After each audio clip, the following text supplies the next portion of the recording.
ओम सूर्याय नमः। ओम सूर्याय नमः। ओम सूर्याय नमः। ओम सूर्याय नमः। ओम सूर्याय नमः।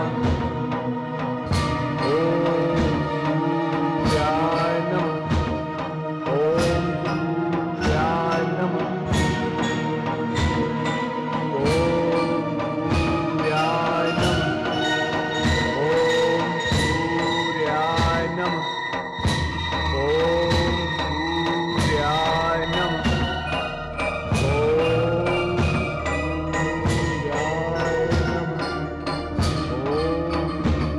सूर्याय नमः। ओम सूर्याय नमः। मुझे विश्वास नहीं होता कि तुम जैसे विद्वान, तुम जैसे ज्ञानी से भी ऐसी भूल हो सकती है। मैंने तुमसे कहा था कि विरोचन को तुरंत ही हिमालय की ओर चल देना चाहिए था। जिस घड़ी मैंने तुमसे यह कहा था, उस समय मैंने इस बात को स्पष्ट किया था कि विरोचन के प्रस्थान के बीच किसी घटना, किसी बात या किसी विचार को स्थान नहीं मिलना चाहिए। मुझसे भूल हो गई पिताश्री। पुत्र जन्म के समाचार ने विरोचन को भी सुख से अधीर कर दिया था और मैं भी भावुकता की धारा में बह गया। आश्चर्य है, तुम जैसा ज्ञानी इस बात को भूल कैसे गया कि मूल नक्षत्र में जन्म लेने वाला पुत्र स्वयं ही अपने पिता की मृत्यु का कारण बन सकता है। तो क्या इस भूल का कोई प्रायश्चित संभव नहीं? तो क्या अब कुछ भी नहीं हो सकता? अब तो आशा की केवल एक ही किरण दिखाई दे रही है। कौन सी किरण पिताश्री? यदि सूर्यदेव ने विरोचन की साधना स्वीकार कर ली तो कदाचित विरोचन के सर पर मंडराता मृत्यु का संकट दूर हो जाए। यह सब अब सूर्यदेव की कृपा पर है।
बस करो वत्स, मैं उपस्थित हूं।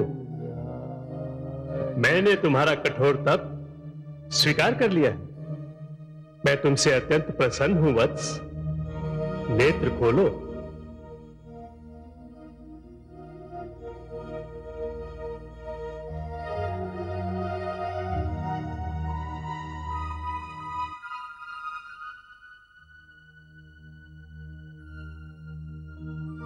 सूर्यदेव, प्रणाम सूर्यदेव, प्रणाम।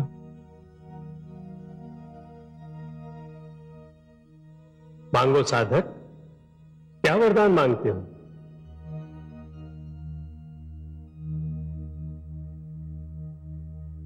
हे सूर्यदेव, मेरी तपस्या को स्वीकार करने के लिए आपको कोटि कोटि धन्यवाद। क्या इच्छा है वत्स? प्रकट करो। मेरे गुरु शुक्राचार्य ने मुझे बताया कि मुझे आपके आशीष और वरदान की नितांत आवश्यकता है। तथास्तु वत्स।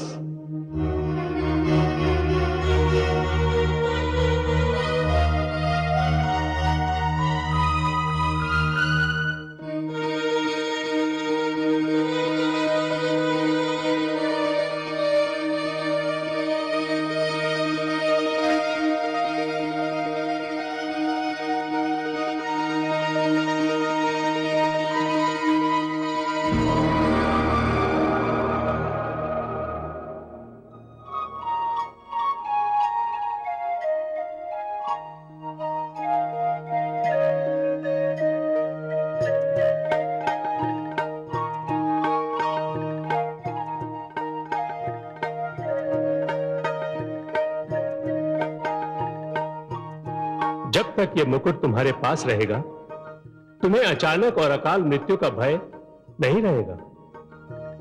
अचानक और अकाल मृत्यु का भय? हाँ वत्स, तुम्हारे गुरुदेव ने कदाचित स्नेह के कारण तुम्हें यह नहीं बताया कि तुम्हारे सिर पर अचानक और अकाल मृत्यु का संकट मंडरा रहा है। उन्हें इसकी सूचना उनके पिताश्री तथा महान ज्योतिषाचार्य भृगु ऋषि ने दी थी। परंतु चिंता मत करो, यह मुकुट अब इस अचानक और अकाल मृत्यु के संकट के विरुद्ध सुरक्षा चक्र सिद्ध होगा। यह तुम्हारी कठोर तपस्या का पुरस्कार है वत्स।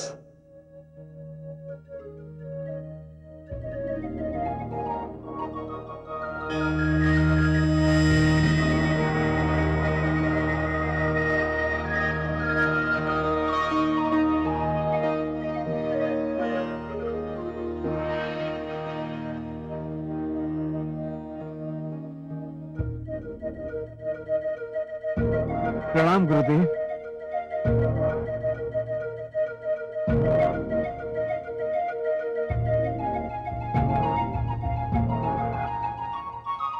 आओ प्रिय शिष्य, तुम्हारा स्वागत है। प्रणाम गुरुदेव, प्रणाम। गुरुदेव, आपकी कृपा से मेरी तपस्या संपूर्ण हुई। संपूर्ण भी हुई और सफल भी हुई, मुझे ज्ञात हो चुका है। हाँ गुरुदेव, परंतु गुरुदेव, आपने तो मुझे इस तपस्या का कारण और उद्देश्य नहीं बताया था। तुमने कारण पूछा भी तो नहीं था वत्स। गुरुदेव, मेरे लिए तो आपका आदेश ही बहुत था। गुरु से उसके आदेश का कारण पूछना मुझे शिष्य धर्म के विपरीत लग रहा था। गुरुदेव, मुझे स्वयं सूर्य देव ने इस तपस्या का कारण बताया।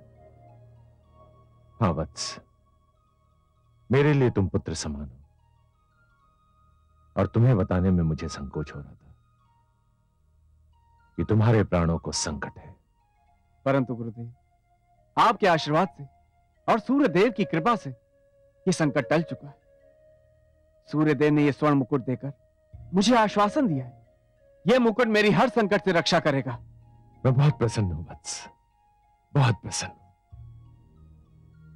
दीर्घायु भव। अब राजभवन में तुम्हारा परिवार तुमसे मिलने के लिए व्याकुल है। तुम्हारा पुत्र भी बड़ा हो चुका है और एक लंबी अवधि के लिए राजभवन से बाहर जा रहा है।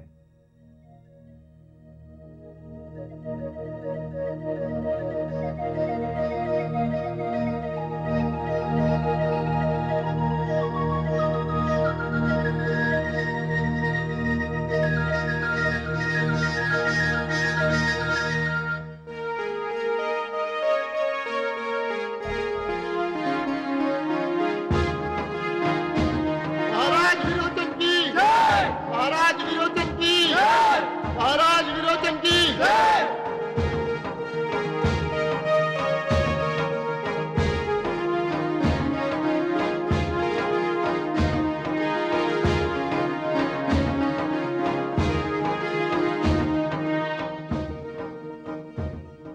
आयुष्मान भव पुत्र।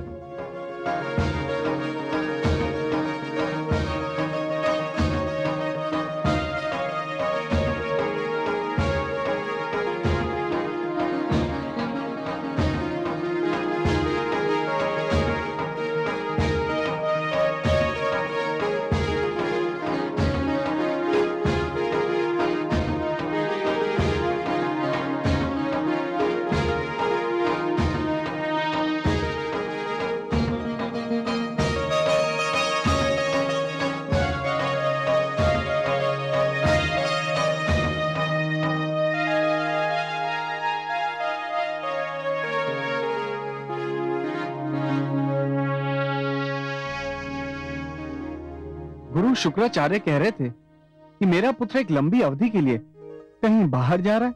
हाँ स्वामी, दैत्य गुरु शुक्राचार्य का ये आदेश है कि मैं पुत्र बलि को अपने पिताश्री विशालाक्ष के पास भेज दूं, जहां यह अध्ययन भी करेगा और शस्त्र विद्या भी सीखेगा।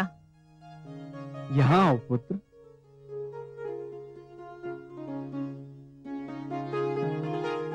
कितना बड़ा हो गया मेरा पुत्र। मैं तो इसे एक नवजात शिशु के रूप में छोड़कर गया था।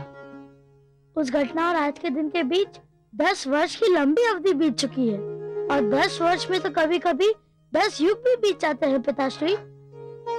सुंदर, अति सुंदर। मेरे पुत्र की वाणी से तो अभी से ही साहित्य का रंग छलक रहा है। विशालाक्षी, मुझे हर्ष हुआ कि मेरी अनुपस्थिति में आपने मेरे पुत्र की शिक्षा दीक्षा में कोई कमी नहीं आने दी। मैं इसकी योग्यता से प्रभावित हूं। परंतु मैं बहुत चिंतित हूँ स्वामी। चिंतित हैं? क्यों देवी? मुझे अपने पुत्र से कभी कभी बहुत चिंता होने लगती है। चिंता? क्या बात है, मैं समझा नहीं। इसका हाथ इतना खुला हुआ है कि उसमें कुछ रुकता ही नहीं। जो कुछ भी इसके पास होता है उसे तुरंत दान कर देता है। कई बार तो अपने आभूषण दान कर चुका है। एक बार बाहर खेलने गया तो अपने वस्त्र उतार कर एक बालक को दे दिए और स्वयं वस्त्रहीन राजभवन वापस आ गया। पिताश्री, क्या दान देना कोई बुरी बात है? कदापि नहीं पुत्र।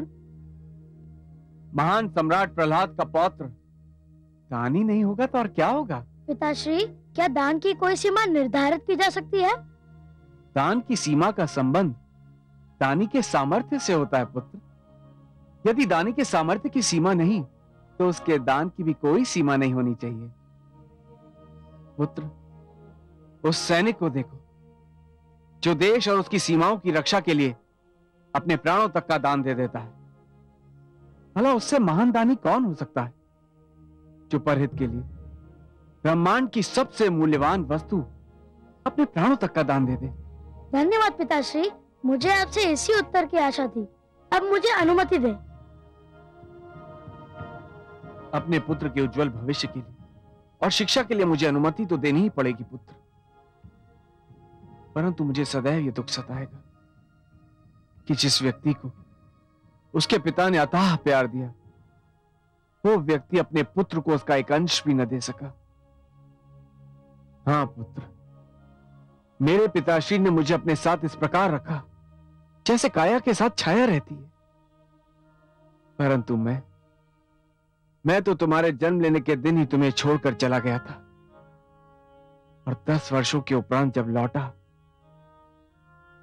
तो तुम्हें विदा करने के लिए मेरी माताश्री ने मुझे आपके अंश का प्यार भी दिया। मैं तुम्हारी माताश्री का अत्यंत आभारी हूं पुत्र। आप भी तो पुत्र को जाने की अनुमति दे रहे हैं। यह भी तो प्यार ही का अंश है। शिक्षा के लिए यह बलिदान ही तो माता पिता के प्यार का सबसे बड़ा प्रमाण है ना स्वामी? मुझे भी दुख हो रहा है पिताश्री कि जब मैं आप दोनों की सेवा के योग्य हुआ तो मुझे आपसे विदा होना पड़ रहा है। परंतु गुरुदेव भी यही कहते हैं कि राजा बनने के लिए यह सब करना ही पड़ता है। गुरुदेव सत्य कहते हैं पुत्र। उनका दिया मार्गदर्शन ही तुम्हारा सौभाग्य है। गुरुदेव ने मुझे यह भी बताया कि देवता सदैव हमारे विरुद्ध रहते हैं। हमें उनसे सतर्क रहना चाहिए। वे हमें किसी भी समय हानि पहुंचा सकते हैं। पुत्र, इससे तुम्हें भयभीत होने की कोई आवश्यकता नहीं है। यदि देवताओं ने संकट खड़ा भी किया तो मैं उनका सामना करूंगा। यदि आप पर कोई संकट आया तो मैं संकट लाने वाले को जीवित नहीं छोड़ूंगा, भले ही वो देवता ही क्यों न हो। ऐसा कुछ नहीं होगा पुत्र, ऐसा कुछ नहीं होगा। मुझे सारे देवताओं पर ना सही, परंतु भगवान विष्णु पर पूरा भरोसा है। अब तुम्हें जाना चाहिए पुत्र। आयुष्मान भव। चिरंजीवी भव पुत्र।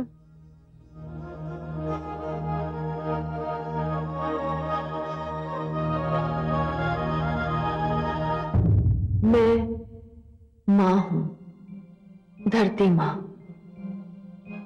राजकुमार बलि शिक्षा प्राप्त करने के उद्देश्य से अपने नाना विशालाक्ष के पास चला गया। विरोचन को दुख था कि वो अपने पुत्र को 10 वर्षों में केवल 2 ही बार देख सका।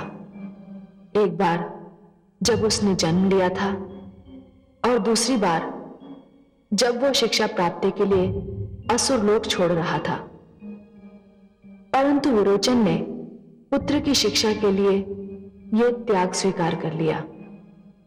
विरोचन प्रहलाद के सिंहासन पर बैठा तो उसने प्रहलाद की परंपराओं को, उसकी न्यायप्रियता को आगे बढ़ाने का निर्णय किया। उसे ज्ञात था कि प्रहलाद एक महान विष्णु भक्त था। स्वयं विरोचन भी विष्णु भक्त था। इसलिए जब घोर तपस्या के 10 वर्ष पूरे होने पर वो राजधानी लौटा तो उसने एक ऐसी घोषणा की जो देखने में बिल्कुल स्वाभाविक और तर्कसंगत थी, पर जिसके कारण एक नया विवाद उठ खड़ा हुआ।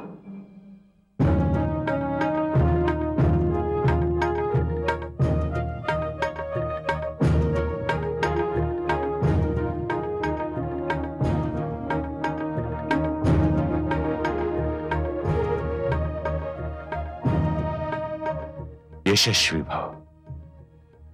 आसन ग्रहण कीजिए।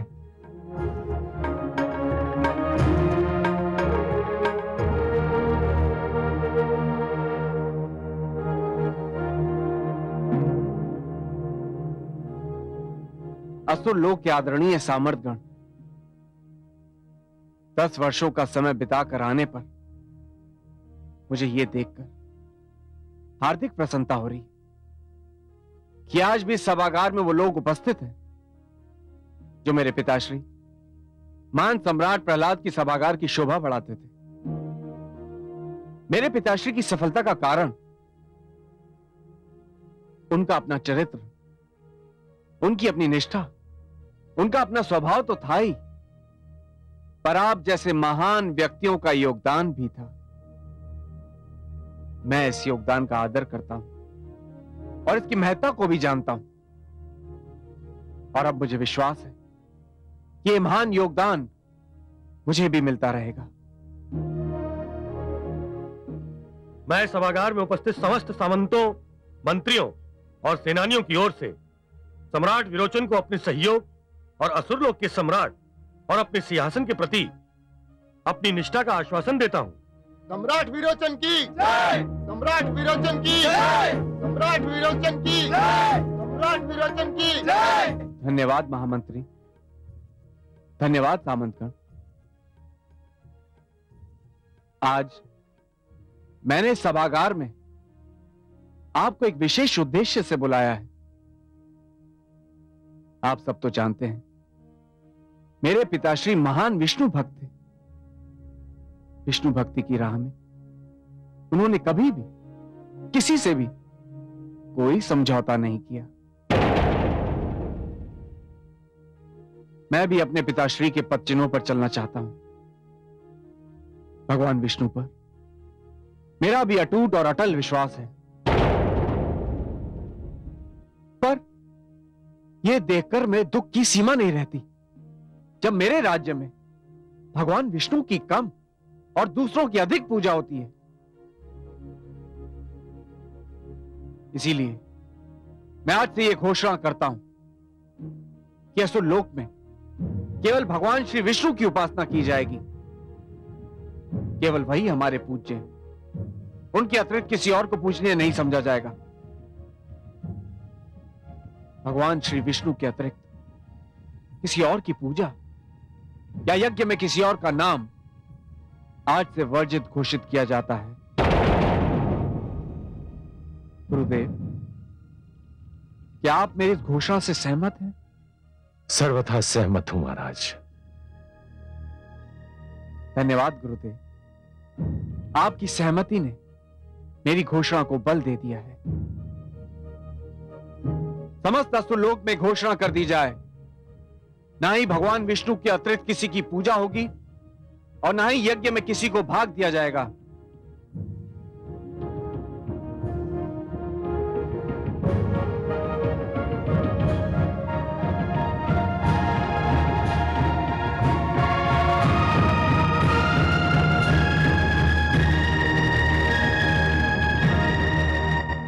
क्या अर्थ है इस घोषणा का वरुण देव?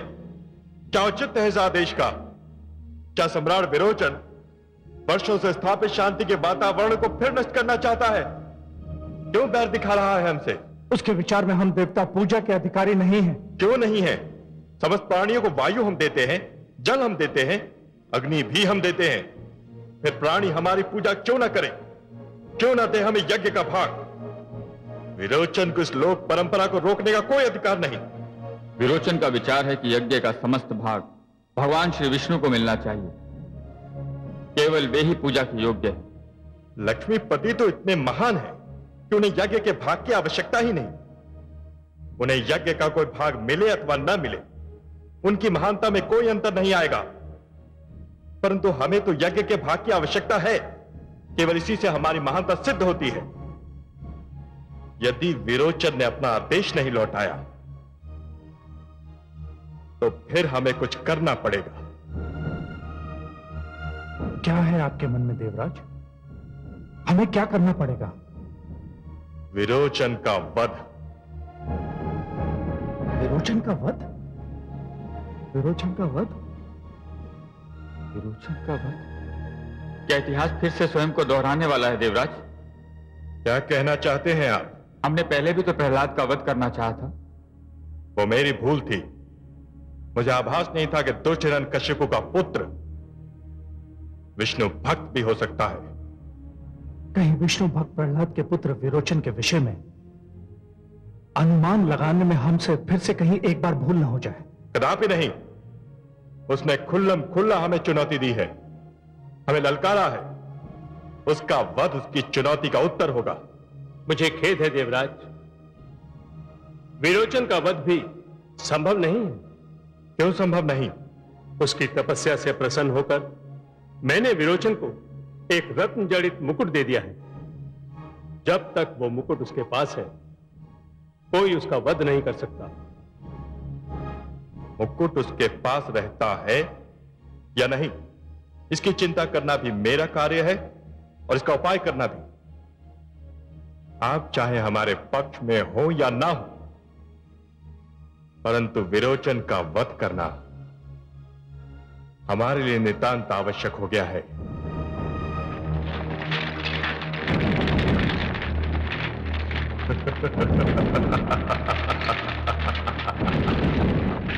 हे विष्णु, इस बार तो मुझे कुछ करना ही नहीं पड़ा। परिस्थितियां स्वयं विरोचन को वहां ले आई जहां मैं उसे लाना चाहता था, और ये एक घोषणा ही तुम्हारी और देवताओं की एकता भंग करने के लिए पर्याप्त है। और यदि ये एकता भंग हो गई, तुमको नीचा दिखाने की मेरी हार्दिक इच्छा पूर्ण हो जाएगी।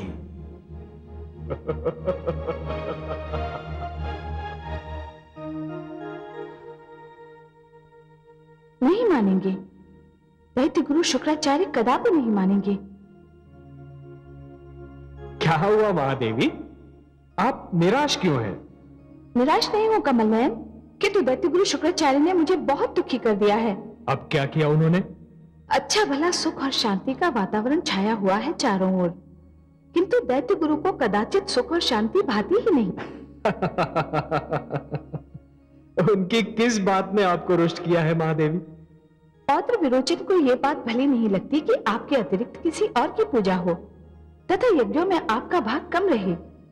दैत्य गुरु तो उसे समझाने के स्थान पर उसे भड़का रहे हैं कि अपने राज्य में होने वाले यज्ञों में केवल आपका भाग रहे, अन्य देवताओं का नहीं।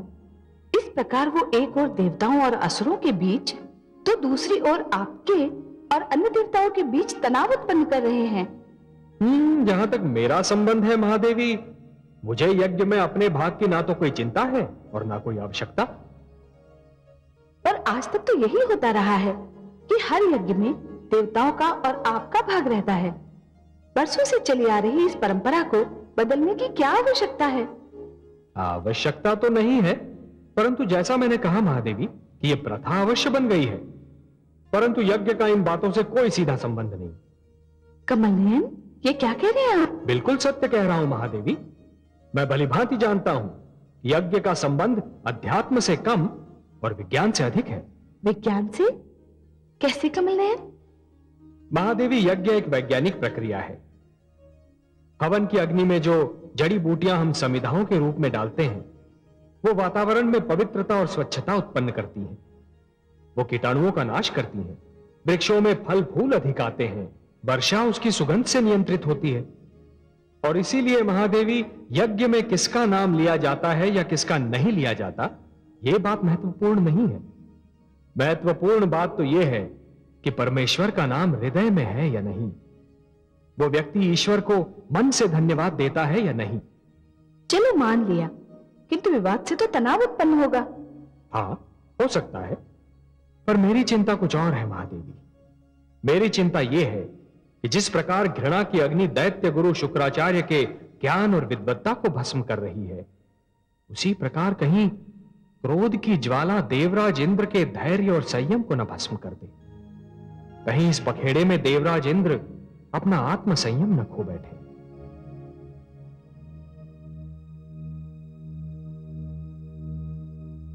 महाराज, महाराज, क्या बात है महारानी? बहुत प्रसन्न लग रही हैं। लगता है कोई शुभ संदेश लेकर आई हैं आप। बहुत शुभ। एक माता के लिए इससे अधिक शुभ संदेश क्या हो सकता है कि उसका पुत्र शिक्षा से परिपूर्ण हो गया। तो क्या मेरे पुत्र बलि ने शिक्षा समाप्त कर ली? शिक्षा तो कभी समाप्त हो ही नहीं सकती स्वामी।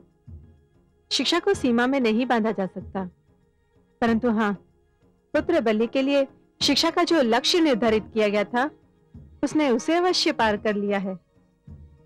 मैं प्रसन्न हुआ महारानी, इसीलिए भी कि उसने ये लक्ष्य अति शीघ्र प्राप्त कर लिया। पुत्र बलि की स्मरण शक्ति आरंभ से ही बहुत तीव्र थी। वह एक बार कोई बात सुन लेता था तो उसके मस्तिष्क से वह नहीं निकलती थी। यदि वह भूलना चाहता तो भी नहीं भूल सकता था। महारानी, मेरा मन अपने पुत्र से मिलने के लिए व्याकुल हो उठा है। मैं उसे तुरंत यहां बुला लूंगा। हाँ, परंतु इससे पहले स्वयं हमें कामरूप देश जाना होगा। कामरूप देश? क्यों? पिताश्री ने विशेष दूत भेजा है। पुत्र बलि की गुरु दक्षिणा समारोह में वे हमारी उपस्थिति चाहते हैं और उनका यह निमंत्रण हम ठुकरा नहीं सकते। हम अवश्य चलेंगे महारानी। खेद का विषय यह है कि दैत्य गुरु शुक्राचार्य यहाँ नहीं। वो ये शुभ समाचार सुनकर अति प्रसन्न होंगे। कहाँ गए हैं गुरुदेव? वे अपने पिताश्री महर्षि भृगु से भेंट करने गए हैं। पुत्र विरोचन,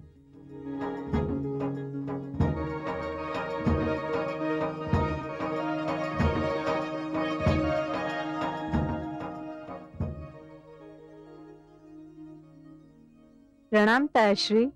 अखंड सौभाग्यवती भव। प्रणाम तायाश्री। आयुष्मान भव।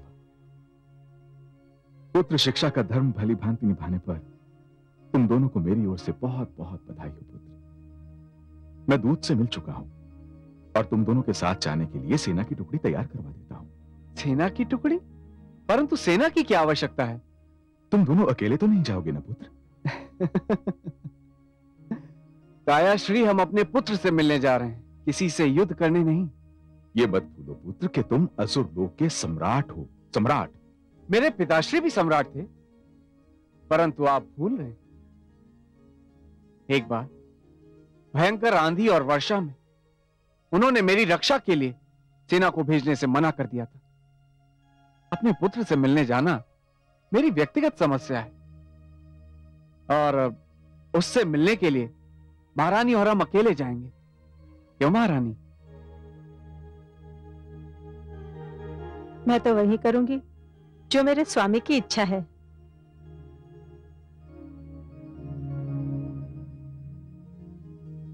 तुम्हारा कल्याण हो पुत्र। जाओ।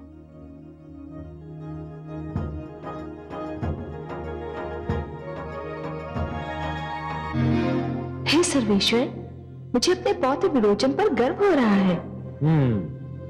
महादेवी, मैं आपकी प्रकृति से भली भांति परिचित हूं। आप जिसे एक बार अपना मान लेती हैं, उस पर अपनी कृपा के पुष्प बरसाने का कोई ना कोई बहाना अवश्य ढूंढ लेती हैं। है ना? और इसीलिए ये सारा संसार आपकी मधुर मुस्कान का दास बन चुका है। परंतु हे कमल नयन, आपने ये नहीं पूछा कि मुझे पौत्र विरोचन पर गर्व क्यों हो रहा है।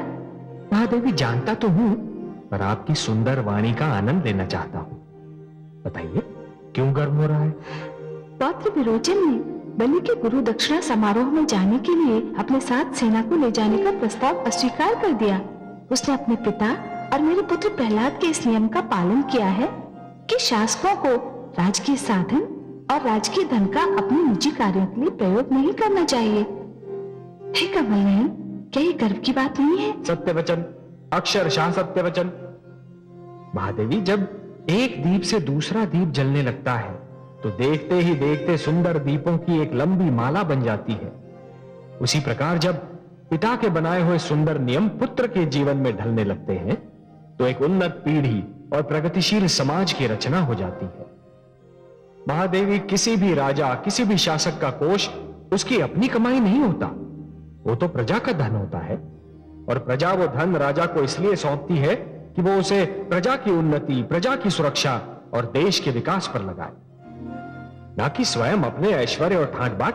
मुझे आशा है कि आने वाले युगों के राजा और शासक प्रहलाद और विरोचन के आचरण से सीख लेंगे।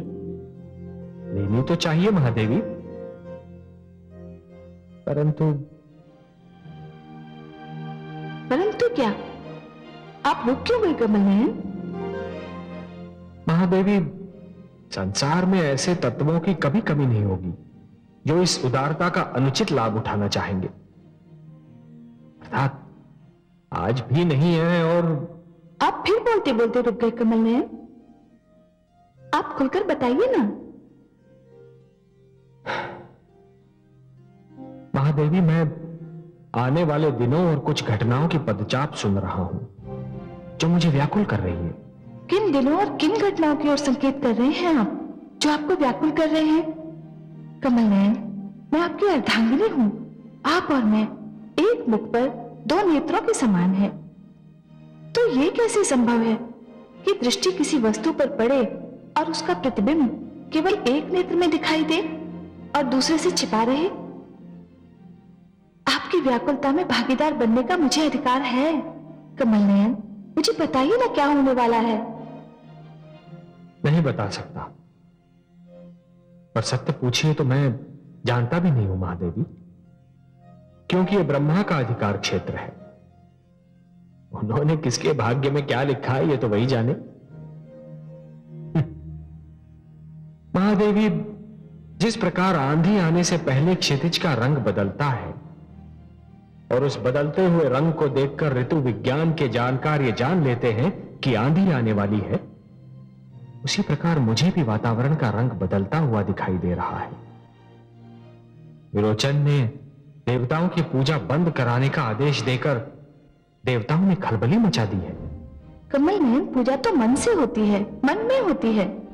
शेष सब तो रीतियां हैं, रूढ़ियां हैं, जो कभी कभी कोरा आडंबर और ढकोसला दिखाई देते हैं। आप सत्य कह रही हैं महादेवी, पर इसका क्या किया जाए कि कुछ लोगों को कोरा आडंबर और ढकोसला ही प्रसन्न करता है। अब दुर्भाग्य से देवराज इंद्र इन्हीं लोगों में से हैं। उन्हें विरोचन का आदेश बुरा लगा है। मुझे भय है कि देवराज इंद्र कहीं कुछ कर न बैठे।